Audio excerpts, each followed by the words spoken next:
Hello student, welcome to Daksha e classroom. आइए discuss करते हैं CT2 मेंस। क्वेश्चन देखिए, इसमें पूछा गया है 100 वाट बल्ब है जिसका 100 वाट का पावर है, एमिट्स अ मोनोक्रोमेटिक लाइट, यानी कि पर्टिकुलर वेवलेंथ की लाइट एमिट करेगा। मोनोक्रोमेटिक लाइट एमिट कर रहा है, that is wavelength of 400 nanometre. Then the number of photons emitted per second by the bulb, कितने फोटोन एमिट किए जाएंगे पर सेकेंड बाय द बल्ब, जो है कितना फोटोन एमिट करेगा। तो सिंपल सा यहाँ पे आइडिया जाता है, दैट इज, मैं मेंशन करूं, that is energy per unit second, because यहाँ पे हम लोग को पर सेकेंड ही फाइंड आउट करना है कितने फोटॉन्स एमिट होंगे। इसको मैं लिख सकता हूँ NSC बाई लेमडा। अब यहाँ पे आपको जो है ये टर्म्स क्लियर होगा, that this is the energy per unit second. मैंने n की वैल्यू कंसीडर किया number of photons emitted per unit second, and h is our Planck constant, c is the speed of light, and lambda is the corresponding wavelength of emitted light। अब यहाँ पे आपको करना क्या है, simply आपको value रख देना है। 100 वाट मींस जो है 100 जूल पर सेकेंड हो गया। यहाँ पे n की वैल्यू हम लोग को फाइंड आउट करना है, और h they have given, that is we know that Planck constant 6.6 into 10 the power minus 34, और c की वैल्यू हो जाएगी यहाँ पे 3 into 10 the power 8, that is the speed of light। अब लेमडा आप रख दो यहाँ पे 400 नैनोमीटर। आप यहाँ पे भूलना मत कि ये नैनोमीटर में है, तो इसको मीटर में कन्वर्ट करना पड़ेगा, that is going to be 400 into 10 the power minus 9 metre, because unit energy का जूल में। अब यहाँ पे n की वैल्यू अगर हम लोग सॉल्व करना चाहे, सिंपली आप सिंप्लीफाई कर सकते हो, अप्रोक्सीमेशन के लिए जा सकते हो कि how many power you are going to get. तो यहाँ पे पूरा कैलकुलेशन करने मत बैठना, आप सिंपली अप्रोक्सीमेशन के लिए जाओ कि कितना ये वैल्यू आ सकता है। ठीक है, तो यहाँ पे हम लोग जो वैल्यू मिलेगा हम लोग को n की value, that is going to be how much, that is going to be 2 into 10 the power 20। ठीक है, इसको आप कंसीडर करोगे, that is going to be our first option will be correct for this question। तो next question देखिए आप, तो यहाँ पे जो है ग्राफ दिया हुआ है इन्होंने, और करस्पॉन्डिंग ऑर्बिटल के बारे में इंफॉर्मेशन पूछा है कि ये ग्राफ जो रिप्रेजेंट किया गया है, ये ग्राफ किस ऑर्बिटल को रिप्रेजेंट कर रहा है। तो अब इसको थोड़ा सा एनालाइज किया जाए, इस कर्व को, कि किस तरीके से वेरिएशन हो रहा है। किसका वेरिएशन है, ये ध्यान है कि ये रेडियल वेव फंक्शन है वर्सेस जो हम लोग का डिस्टेंस है फ्रॉम द न्यूक्लियस, इसको कंसीडर किया गया। तो यहां से ये स्टार्ट हो रहा है। ठीक है, स्टार्टिंग ये बात आ जाता है कि ये जो है s ऑर्बिटल होगा या s के अलावा ऑर्बिटल हो सकते हैं। इसकी पॉसिबिलिटीज हम लोग को यहाँ स्टार्टिंग पॉइंट से पता चल जाता है, बिकॉज अगर हम लोग कंसीडर करें r इक्वल टू 0, यहाँ पे अगर कुछ इसकी वैल्यू आई है, रेडियल वेव फंक्शन की कुछ वैल्यूज है, यानी कि इन दैट सिनारियो हम लोग क्या बोल सकते हैं कि that is going to be s orbital. कोई भी s ऑर्बिटल होगा, p ऑर्बिटल नहीं हो सकता या d ऑर्बिटल नहीं हो सकता, बिकॉज उसके लिए क्या होगा कि यहाँ पे जो r इक्वल टू 0 होगा, यानी कि ओरिजिन होगा, यानी कि न्यूक्लियस होगा, वहां पे probability of finding the electron, यानी कि the wave function psi r is going to be the 0। तो यहाँ पे ये बात समझ में आती है कि this wave function represent s orbital. Clear है बात। अब इसमें से कौन सा s ऑर्बिटल आएगा, 1s ऑर्बिटल है, 2s, ये कैसे पता चलेगा, ये पता चलेगा number of nodes they have represented. यहाँ पे जहां पे क्रॉस कर रहा है, यहाँ पे जो है psi r फंक्शन 0 है। तो if psi r function is 0, then overall the wave function is going to be 0। तो यहाँ पे ये नोड है, 2 नोड है, 2 रेडियल नोड है। ध्यान रहे, रेडियल नोड्स के लिए हम लोग जाते हैं n minus l minus 1, that is equal to 0, because हम लोग को n की वैल्यू पता करना है। अब देखिए आप इस केस में ये अगर कंसीडर करें s के लिए l की वैल्यू क्या हो जाएगी, ये हो जाएगी 0। यहाँ पे अगर आप रख देते हो n माइनस, रेडियल नोट हमारा यहाँ पे 2 है, तो यहाँ पे n minus l minus 1 equal to 2, l की वैल्यू मैंने 0 रख दिया, माइनस 1 2, n की वैल्यू हो गई यहाँ पे 3, यानी द गिवन ऑर्बिटल जो कि यहाँ पे कर्व जिसको रिप्रेजेंट किया गया है, हमारा ऑर्बिटल हो जाएगा 3s। तो यहाँ पे हम लोग मेंशन कर सकते हैं कि the graph below can be associated with which of the following orbital, that is 3s orbital, यानी in that case for this question we can consider second option is correct. Clear है बात। Next हम लोग जो है question देखते चलते हैं, नेक्स्ट भी आसान है हमारे लिए। क्या बोला गया कि इन the presence of gaseous hydrogen sulphide लिया गया, और इसको इन्होंने रिएक्ट कराया हुआ है ऑक्सीजन के साथ में और Ag के साथ में, सिल्वर के साथ में। आप देख सकते हो कि reaction they have given, but balance reaction नहीं दिया हुआ है। Ag का रिएक्शन करा रहे हैं हम लोग H2S के साथ में, और साथ में ऑक्सीजन प्रेजेंट है। अच्छा, तो ये जो है फॉर्म कर रहा है, क्या प्रोडक्ट फॉर्म किया है, Ag2OS, silver sulphide along with H2O liquid. अब यहाँ पे अगर आपको बैलेंस रिएक्शन मिल जाता है तो ओवरऑल ये जो है काम आपके लिए आसान हो जाएगा, इस क्वेश्चन को करना आपके लिए आसान हो जाएगा। तो कैसे अप्रोच रखें, पहले हम लोग बैलेंस कर लेते हैं। तो Ag2S है, तो यहाँ पे मैं 2Ag कर सकता हूँ, ठीक है, और 2H2S है, तो यहाँ पे सल्फर ऐसे मैं रख देता हूँ, सॉरी यहाँ पे आपका H2O हो जाएगा। तो अगर मैं इसको ऐसे हाफ O2 कर दूं, या टोटल को हम लोग 2 से मल्टीप्लाई कर देते हैं, तो हो जाएगा आपका 4Ag, ठीक है, 2H2S plus O2 that is equal to 2Ag2S और साथ में 2S2। ठीक है, ये आपका बैलेंस रिएक्शन मिल जाएगा। ठीक है, मैंने थोड़ा सा सिंप्लीफाई कर दिया बिकॉज ये जो कोफिशिएंट था फ्रैक्शन में। तो यहाँ से अब आपको अप्रोच कैसे रखना है, सिंपल सा है कि जब हम लोग स्टोइकोमेट्रिक प्रॉब्लम इस तरीके से करते थे, हम लोग क्या कंसीडर करते थे, नंबर ऑफ मोल्स इसका डिवाइड बाय स्टोइकोमेट्रिक कोफिशिएंट। तो यहाँ पे 27 ग्राम ऑफ जो Ag है allowed to react with the 2240 ml of H2S, यानी कि हम लोग जो यहाँ पे कंसीडर कर रहे हैं H2S का जो वॉल्यूम है, they have mention 2240 ml of H2S at STP। तो इसका कितने मोल हो जाएंगे, 0.1 मोल इसके हम लोगों ने लिए हुए। ठीक है, 0.1। अच्छा, इसके अलावा हम लोग के जो है यहाँ पे Ag के बारे में मेंशन किया हुआ है, Ag कंसीडर किया गया है दैट इज 27 ग्राम। अच्छा, 27 से हम लोग मोल्स में कन्वर्ट कर सकते हैं, इसको इजीली कन्वर्ट कर सकते हैं because they have given for Ag that is 108 molar mass दे। ठीक है, तो यहाँ से हम लोग का आइडिया लग जाएगा कि how many number of moles of Ag is going to react. अच्छा, उसके अलावा हम लोग को जो है ऑक्सीजन के बारे में भी इंफॉर्मेशन दिया हुआ है कि ऑक्सीजन के हम लोग कितने मोल्स ले रहे हैं, दैट इज 0.1 मोल। ठीक है, अब हम लोग को यहाँ पे कंसीडर करना है total moles of product obtain. जो total moles of product obtain होगा वो कितना होगा इस केस में। ठीक है, कैसे अप्रोच करेंगे, हम लोग क्या करेंगे, इस पर्टिकुलर नंबर ऑफ मोल्स को फाइंड आउट कर लो। यहाँ से आपको आइडिया लग जाएगा, ये अगर आप कैलकुलेट करते हो तो 0.2 से ज्यादा ही आएगा, यानी कि इनमें से कोई एक लिमिटिंग रिएजेंट होगा, देख सकते हो इसमें। तो यहाँ से जो corresponding number of total moles of product obtain करोगे आप, ये आएगा आपका 0.2। ठीक है, तो रेस्ट वाइज कैलकुलेशन है, पहले आपको पता करना है इसमें कि लिमिटिंग रिएजेंट कौन सा है, और जैसे ही लिमिटिंग रिएजेंट पता चल जाएगा उससे आइडिया लगा सकते हो कि प्रोडक्ट के नंबर ऑफ मोल्स कितने फॉर्म करके आएंगे। तो यहाँ पे अगर आप रेस्ट पार्ट कैलकुलेशन का देखो तो यहाँ पे 0.2 मोल्स जो है Ag2S मतलब प्रोडक्ट जनरेट होंगे, तो टोटल नंबर ऑफ मोल्स हो जाएंगे 0.2, यानी in that case second option is correct. Next question देखें तो इसमें मेंशन किया गया है 2.6 gram mixture of calcium carbonate and magnesium carbonate is strongly heated so that weight is residue is 1.3 ग्राम। तो इसको स्ट्रांगली हीट किया जा रहा है, तो सच दैट कि यहाँ पे देखो अगर हम लोग हीट करें कैल्शियम कार्बोनेट को, हम लोग को पता है कि ये फॉर्म करेगा calcium oxide along with CO। ठीक है, इतनी बात समझ में आती है। मैग्नीशियम कार्बोनेट है, अब इन दोनों का मिक्सचर का वेट दिया हुआ है, ये फॉर्म कर लेगा magnesium oxide along with CO। ठीक है, अब आपको करना क्या है, इसमें देखो आप मेंशन किया गया है कि 2.6 ग्राम मिक्सचर लिया गया है, यानी कि अगर मैं इसको x ग्राम कंसीडर कर लूं तो ये हो जाएगा 2.6 माइनस x ग्राम। ठीक है, ये डेटा हमारे सामने है। अब यहां से करस्पॉन्डिंग जो रेजिड्यू फॉर्म करके आ रहा है उसका वेट है 1.3 ग्राम। रेजिड्यू में यही दोनों सॉलिड फॉर्म करके आ रहे हैं बिकॉज ये दोनों तो गैसियस फॉर्म में, CO2 तो गैसियस फॉर्म में होगा, तो इन्हीं दोनों का जो वेट आ रहा है that is going to be 1.3 gram. अब कैसे अप्रोच कैसे जाएगा, देखो आप इसमें अगर मैं कंसीडर करूं कि number of moles of calcium carbonate, तो इसको 100 से डिवाइड करना पड़ेगा बिकॉज ये x ग्राम है, divide by molar mass of the calcium carbonate. अब इससे अगर मैं वेट कंसीडर करूं कैल्शियम ऑक्साइड का, तो इसको क्या करना पड़ेगा, 1 मोल्स कैल्शियम कार्बोनेट का 1 mole of calcium oxide generate करेगा। तो मैं ऐसा लिख सकता हूं 1 मोल इतने मोल्स जो है इतने moles of calcium oxide generate करेगा। तो कैल्शियम ऑक्साइड का वेट क्या हो जाएगा, ये number of moles of calcium oxide हो गया into the weight of calcium, molecular weight of the calcium oxide. ठीक है, ये बात हो गया। दूसरा ये तो रहा कैल्शियम ऑक्साइड का मास, दूसरा जो मास आ रहा है वो मैग्नीशियम ऑक्साइड से आ रहा है। तो यहाँ के 2.6 माइनस x डिवाइड बाई जो इसका मोलर मास है उसको आप कंसीडर कर लो दैट इज 84 मैग्नीशियम कार्बोनेट का इंटू अगर हम लोग कंसीडर करें मैग्नीशियम ऑक्साइड, तो यहाँ पे इसको कैलकुलेट किया जा सकता है बिकॉज मैग्नीशियम का वेट आपका जो है 24 प्लस 16 यानी कि आपका ये हो जाएगा 40। ठीक है, अब इसको टोटल जो वेट दिया हुआ है, ये दिया हुआ है weight of residue is that is 1.3।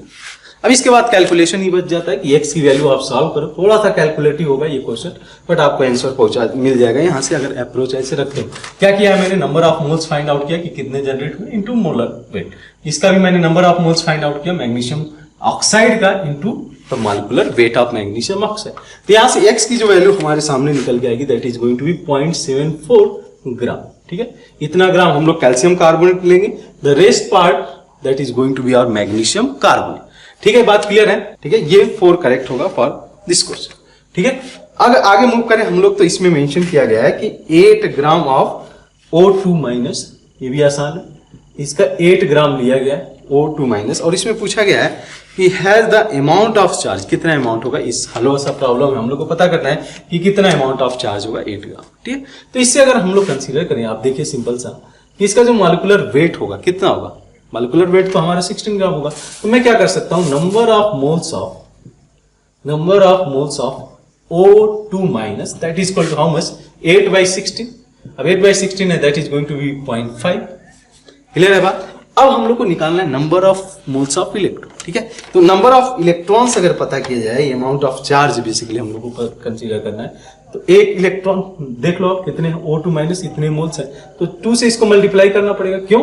क्योंकि एक ऑक्सीजन पे अगर एक ऑक्सीजन का मॉलिक्यूल लिया जाए तो इसमें हमारा 2 निगेटिव चार्ज है, तो 2 × 0.5 बिकॉज इतने नंबर ऑफ मोल्स हैं, इंटू क्या हो जाएगा इसमें, Na is Avogadro number, because number of moles को आप कन्वर्ट करना करोगे इससे नंबर ऑफ एटम्स में या नंबर ऑफ आयंस में, into coulomb that is the charge. इसको अगर आप सिंप्लीफाई करो तो सिंपली ये आ रहा है Na × C, Na × E × C, ठीक है, Na × कूलम, इस E से मल्टीप्लाई करो आप, बेसिकली वो चार्ज ऑफ 1 इलेक्ट्रॉन, ठीक है। तो इतना कूलम चार्ज होगा। तो which option will be correct, clearly we can go with option 3rd for question, this question. अब आगे देखें नेक्स्ट क्वेश्चन में, ये भी एक आसान सा प्रॉब्लम है। नेक्स्ट क्या मेंशन किया गया, विच of the following sets of ions represent the collection of iso electronic species. इसमें से कौन सा कलेक्शन है जो आइसो इलेक्ट्रॉनिक स्पीसीज को रिप्रेजेंट कर रहा है, ठीक है। तो कौन सा आ जाएगा इसमें, हम लोग को पता है पोटेशियम, कैल्शियम, स्कैंडियम 3+, ठीक है, ये सेम पीरियड से बिलोंग कर रहे हैं, स्कैंडियम एंड क्लोराइड, ठीक है, ये चीज है। सभी के सभी जो है एक अगर हम लोग कंसीडर करें, we all have the 18 electron, total overall 18 electron इसमें होंगे। तो clearly we can go with option 3 for this क्वेश्चन। 40 भी बहुत ही आसान प्रॉब्लम है। इसमें क्या मेंशन किया गया, if mass number of an element is 23 times that of the lightest element. जो लाइटेस्ट एलिमेंट है वो हमारा है हाइड्रोजन, और इसका अगर हम लोग मास नंबर कंसीडर करें 1, तो 1 का जो है 23 टाइम्स कंसीडर किया जा रहा है। किसका मास, ये कंसीडर किया जा रहा है जो एलिमेंट है। The mass number of an element is 23 times the mass of the lightest element and it has the 11 protons. तो प्रोटॉन्स के जो नंबर्स हैं वो 11 हैं। तो हम लोग को तो सिंपली यहाँ पे पता करना है क्या, कि number of proton, number of neutron and number of electrons, ठीक है। तो यहाँ पे प्रोटॉन का जो नंबर हो जाएगा 11। अगर हम लोग बात करें न्यूट्रॉन का तो 23 - 11 that is going to be 12, और इलेक्ट्रॉन की बात करें हम लोग तो ये हो जाएगा, ठीक है। तो ये हम लोग के सामने दिख रहा है 11 proton, 12 neutron and 11 electron. Clearly we can go with option 3।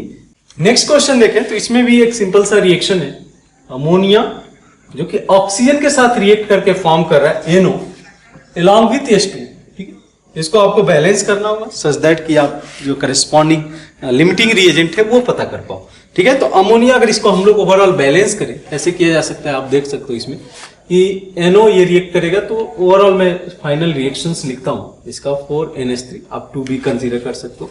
तो यहां से 4NH3 साथ में हम लोग मेंशन कर सकते हैं इसको 5O2, 4NO हो जाएगा और ये हो जाएगा 3H2। ये ओवरऑल आपका बैलेंस रिएक्शन होगा, आप एक बार देख सकते हो। बिकॉज अमोनिया था इसलिए हाइड्रोजन से 3H2 आ गया, यहां से ये क्लियर चीज हो जाती है। अब यहाँ पे मेंशन किया गया है when 1 mole of ammonia, 1 mole of ammonia and 1 mole of oxygen, ये दोनों आपस में रिएक्ट कर रहे हैं, तो इस केस में क्या होगा, पहले आपको पता करना होगा कि इसमें लिमिटिंग रिएजेंट कौन है।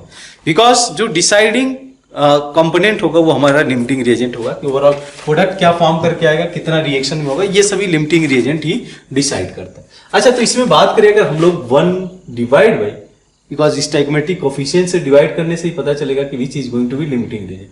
तो ये आ रहा है 1/4 यानी कि 0.25, ये आ रहा है आपका 1/5 दैट इज 0.2।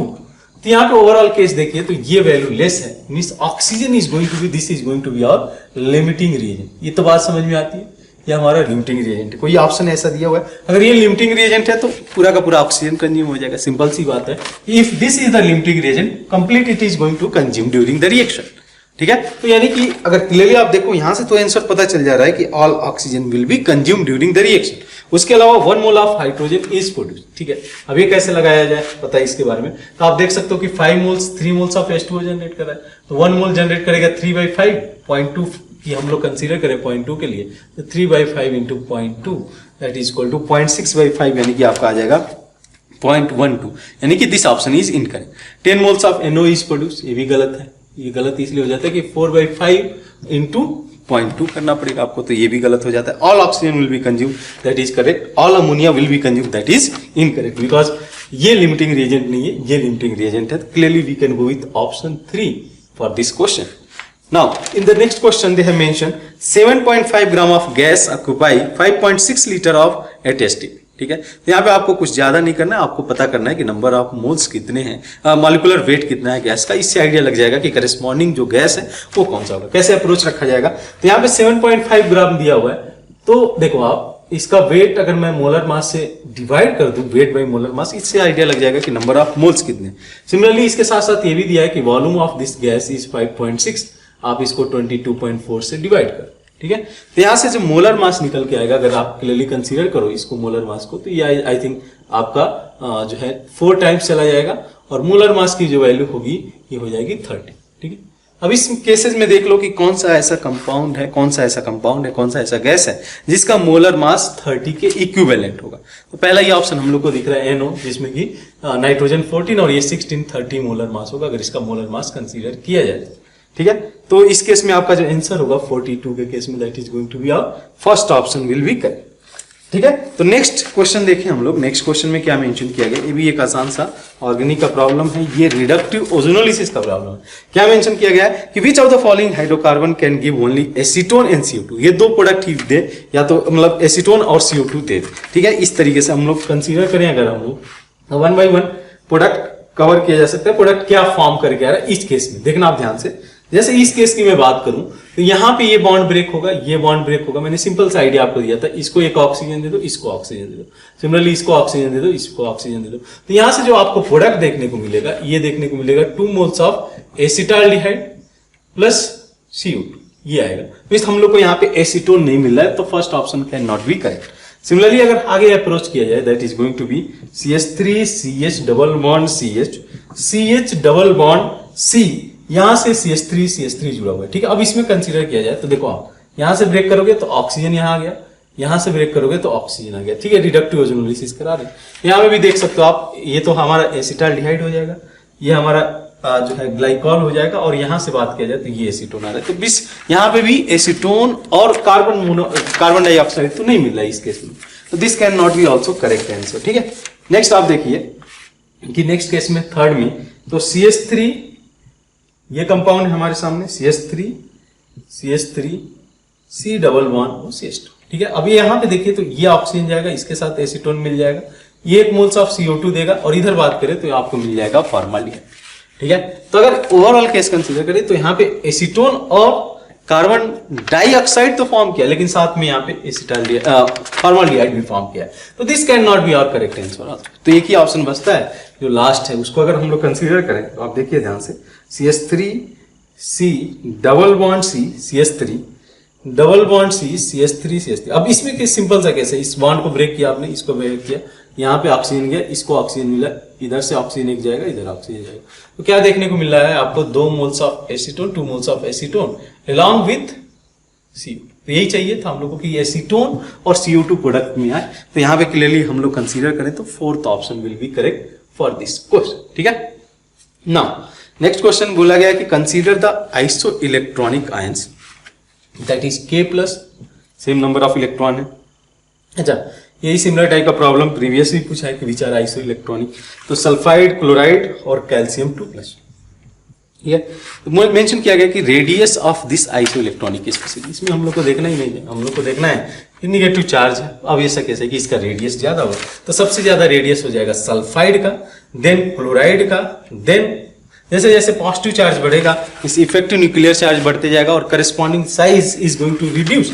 तो sulphide followed by chloride followed by potassium ion and then the calcium 2+। तो clearly we can go with option 3 for the question number 46। Next question देखें तो इसमें मेंशन किया गया है what is the correct order of second ionisation energy, ठीक है, जिसके लिए आपको इलेक्ट्रॉनिक कॉन्फ़िगरेशन की जरूरत पड़ेगी। समझिए इस बात को, कार्बन है आपके साथ में, कार्बन, नाइट्रोजन, ऑक्सीजन, फ्लोरीन, ठीक है। इसका एक इलेक्ट्रॉनिक कॉन्फ़िगरेशन आप लिख दो, that is 2p2 2p3 half filled electronic configuration, 2p4 and 2p5, ठीक है। तो यहाँ पे क्या देखने को मिलता था कि अगर फर्स्ट आयनाइजेशन एनर्जी की बात करें तो नाइट्रोजन का ऑक्सीजन से ज्यादा होता था, बिकॉज इसका हाफ फील्ड पीक ऑर्बिटल है। इसकी वजह से जो नाइट्रोजन का आयनाइजेशन एनर्जी होता था वो ऑक्सीजन से ज्यादा होता था। अब यहाँ पे केस क्या है, अगर हम लोग कंसीडर करें सेकेंड आयनाइजेशन एनर्जी, तो इस केस में ये इलेक्ट्रॉनिक कॉन्फ़िगरेशन आ जाएगा। अगर मैं एक इलेक्ट्रॉन रिमूव कर दूं तो 2p1 हो जाएगा, 2p2 हो जाएगा, 2p3 हो जाएगा और ये 2p4 हो जाएगा। क्लियर है? ये करस्पॉन्डिंग इलेक्ट्रॉनिक कॉन्फ़िगरेशन आ रहा है। अब यहाँ केस क्या देखने को मिलेगा, बिकॉज ये 2p3 इलेक्ट्रॉनिक कॉन्फ़िगरेशन है, इस वजह से यहां से इलेक्ट्रॉन को रिमूव करना इजी नहीं होगा। तो सबसे ज्यादा हो जाएगा इसमें आयनाइजेशन एनर्जी ऑक्सीजन का, followed by fluorine, followed by nitrogen, followed by carbon. ठीक है, बिकॉज अदर जो फैक्टर है वो तो जेड इफेक्टिव काम करता रहेगा, एक्सेप्ट दिस केस जहां पे कि ऑक्सीजन का half filled electronic configuration role में आ जाएगा, जिसकी वजह से इसका ionisation energy, second ionisation energy fluorine से भी ज्यादा हो जाएगा। Clearly we can go with option 3 for this question. Next देखें, इसमें 48 के केस में मेंशन किया गया है कि select the equation having exothermic step. किसमें एक्सोथर्मिक स्टेप है? यहाँ पे सिंपल सा अगर लॉजिक भी यूज करोगे तो हो जाएगा, बिकॉज देखो आप क्या बोलते हो कि अपोजिट चार्जेस एक दूसरे को अट्रैक्ट करेंगे तो ऑब्वियस सा केस है कि उसकी एनर्जी जो है कम होगी, एनर्जी कम होगी तो करस्पॉन्डिंग एनर्जी रिलीज हो रही है ओवरऑल। लेकिन अगर सेम चार्ज है तो वो एक दूसरे को जो है रिपल्सन क्रिएट करेंगे, एनर्जी उसकी बढ़ेगी सिस्टम की। तो यहाँ पे भी केस सिमिलरली दिया गया है कि सल्फाइड को क्या कर रहे हो आप, इलेक्ट्रॉन प्रोवाइड कर रहे हो। एक आयन है आपका यहाँ पे सल्फर एस माइनस, उसके इलेक्ट्रॉन दे रहे हो। This process is going to be endothermic, आपको एनर्जी देनी पड़ेगी, दो अपोजिट चार्जेस को क्लोज ला रहे हो। सिमिलरली नेक्स्ट क्वेश्चन देखो, नियॉन। तो नियॉन का हम लोगों ने मेंशन किया होगा कि इलेक्ट्रॉन अफिनिटी पॉजिटिव होता है, मींस एंडोथर्मिक प्रोसेस ये भी होगा।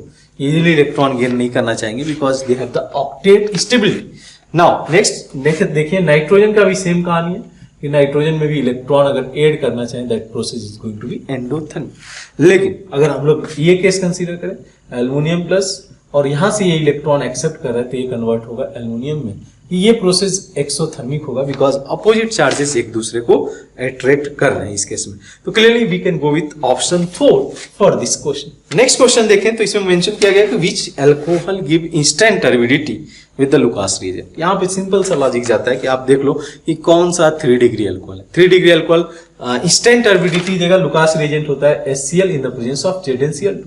यहाँ पे क्या करोगे आप, जैसे ही यूज करोगे इसको इंस्टेंट टर्बिडिटी मिल जाएगा 3 डिग्री अल्कोहल के साथ में। 2 डिग्री 5 to 10 मिनट लगाएगा टर्बिडिटी बनाने में, और जो है अगर 1 डिग्री की बात करें तो टर्बिडिटी आपको 30 मिनट के बाद मिलेगा, या बोल सकते हैं ऑलमोस्ट ये टर्बिडिटी नहीं ऑब्जर्व करने जा रहे हैं। तो clearly we can go with option 3 for this question.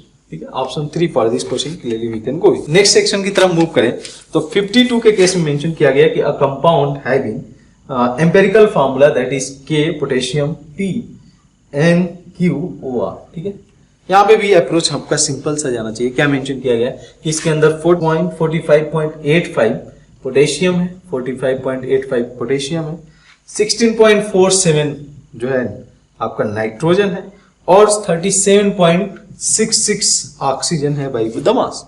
ठीक है, तो यानी कि ओवरऑल 100% ये दिया हुआ है। इसके बाद आपको करना क्या है, सिंपल से इसके मोलर मास से आप डिवाइड कर दो, नीचे एटॉमिक मास से 39 से इसको डिवाइड कर दो, नाइट्रोजन का 14 से डिवाइड कर दो, और इसका ऑक्सीजन का 16 से। ठीक है, तो ये जो रेशियो आपको मिलेगा ओवरऑल सिंप्लीफाई करने के बाद ये आपको मिलेगा 1:1:2, यानी कि जो फॉर्मूला जाएगा ये जाएगा KNO2। वैसे भी आप देख सकते हो KNO2 है। ठीक है, तो यहाँ पे आपको निकालना क्या था, P + Q + R की value that is going to be 1 + 1 + 2 that is equal to 4। तो 4 will be correct answer for this question. Now next question भी देखते चले। कंपाउंड ऑफ मैग्नीज, कोई कंपाउंड है मैग्नीज का, has a spin magnetic moment 3.8। तो spin magnetic moment mu की value दिया हुआ है 3.87।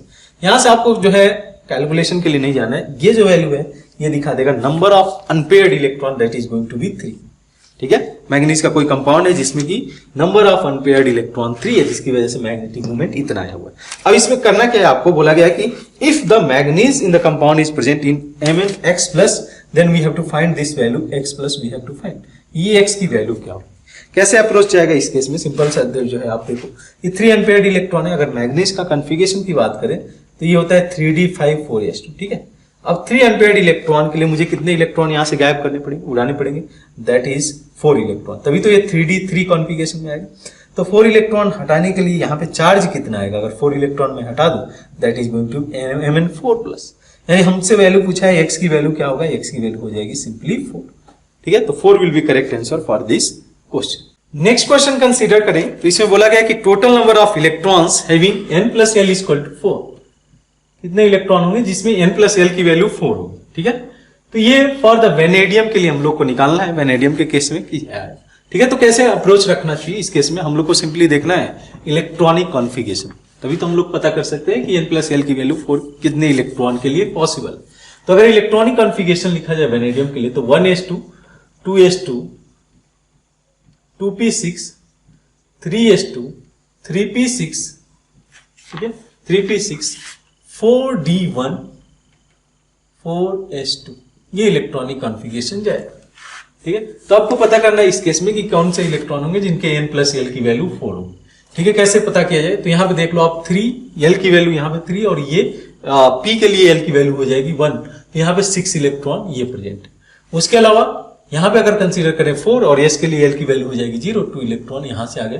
तो टोटल अगर हम लोग कंसीडर करें इस केस में 8 इलेक्ट्रॉन्स आर देयर, जिसका अगर हम लोग कंसीडर करें total 8 electrons are there for which the n+l value is going to be 4। ठीक है, तो 8 will be correct for this question।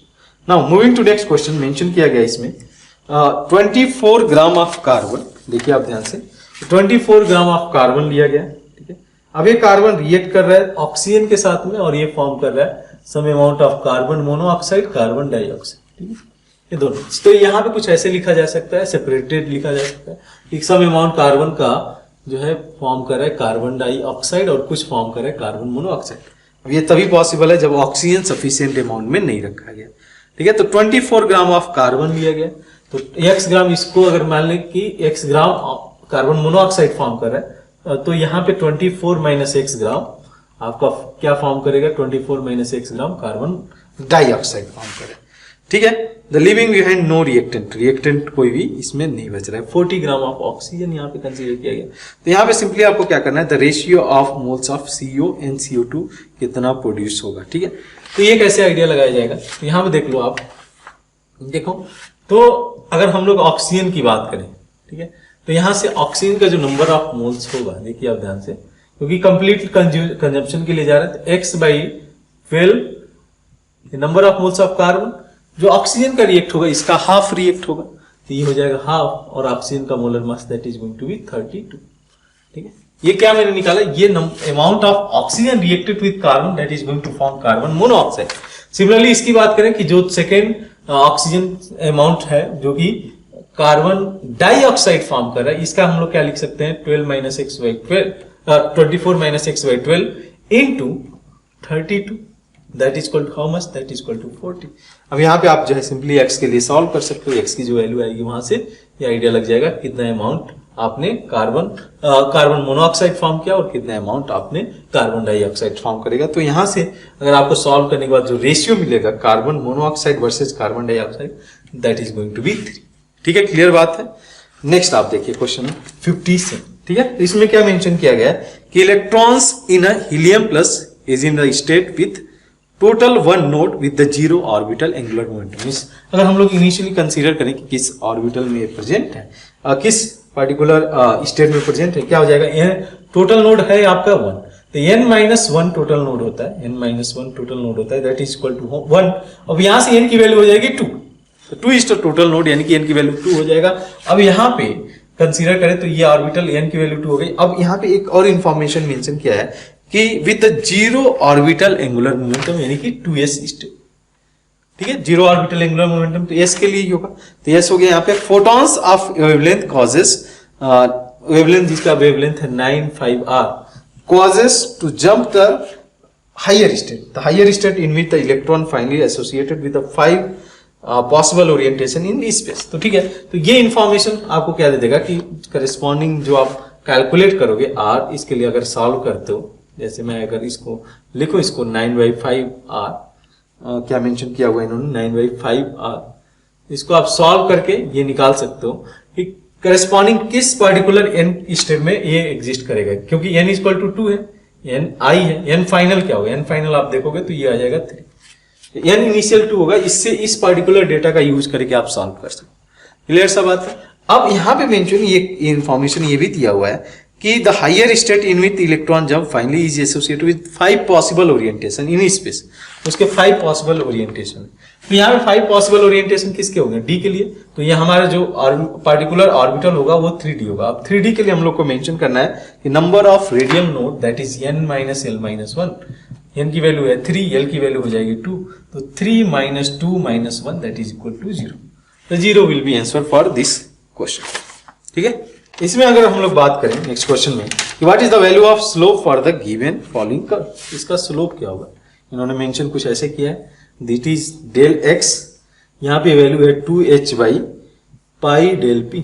इस स्लोप की वैल्यू क्या होगी, हम लोग को सिंपली यहाँ पे पर्टिकुलर हाइजेनबर्ग प्रिंसिपल यूज करना है कि del x into del p is greater than h by 4 pi. ठीक है, इसको इस फॉर्म में कन्वर्ट करना है आपको। कैसे, डेल p को इधर लेते हो तो del x equal to h by 4 को इधर लेते आ जाए 4 h by pi del p।